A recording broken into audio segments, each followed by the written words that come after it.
আসসালামু আলাইকুম, বেঙ্গল কিচেনে সবাইকে স্বাগত। আজকে ডিম পকোড়া রেসিপি আপনার সাথে শেয়ার করলাম না। দেখতেছেন প্রথমে ডিম সিদ্ধ করে নিয়েছিলাম, এবার কেটে নিতে হবে। এইভাবে আমি কেটে নেব, আপনারা আপনাদের শেপ মতন কেটে নেবে। আমি এইভাবে গোল গোল করে কেটে নিচ্ছি। ডিমগুলো এইভাবে কেটে নেব। যে সকল বন্ধুরা আমার ইউটিউব চ্যানেলে নতুন তারা সাবস্ক্রাইব অবশ্যই করবেন। যদি ভালো লাগে লাইক শেয়ার কমেন্ট করতে বলবেন না। আমার এই পকোড়া রেসিপি কেমন হয়েছে আপনারা কমেন্টে জানাবেন। ফেসবুক যারা দেখছেন তারা পেজটা ফলো করার পাশে থাকবেন।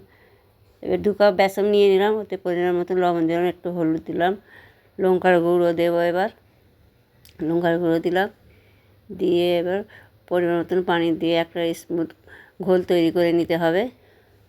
অল্প করে পানি দিয়ে আমি একটা স্মুথ ঘোল তৈরি করে নেব। এই দেখুন এইরকম ঘনত্বটা রাখতে হবে। এইভাবে আমি একটা ব্যাটার তৈরি করে নিলাম। নিয়ে এবার একটা প্যান বসিয়ে দিলাম, তেল গরম করতে দিয়েছিলাম। এবার ওই ডিমটা নিয়ে এই মিশ্রণে ডুবিয়ে এবার এক এক করে পকোড়াগুলো আমি ছেড়ে দেবো।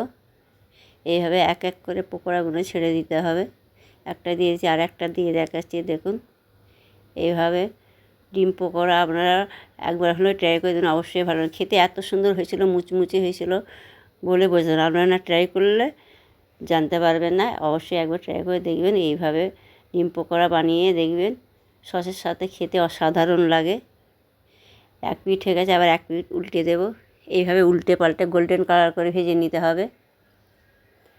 এইভাবে ভেজে নেব উল্টে পাল্টে। এইভাবে একবার হলে আপনারা দেখবেন, ট্রাই করে অবশ্যই ভালো লাগবে। আর ভালো লাগলে কমেন্ট করতে ভুলবেন না, লাইক শেয়ার অবশ্যই করবেন। এবার ভাজা হয়ে গেছে, এক এক করে সব আমি উঠিয়ে নেব।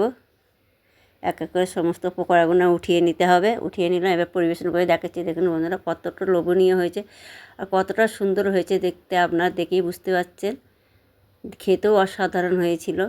দেখুন বন্ধুরা, দেখেই বুঝতে পারছেন কতটা সুন্দর হয়েছে। একবার হলে আপনারা ট্রাই করে দেখবেন, কতটা সুন্দর হয়েছিল। এত মুচমুচে হয়েছিল বললে বোঝাতে পারবো না, খেতেও অসাধারণ।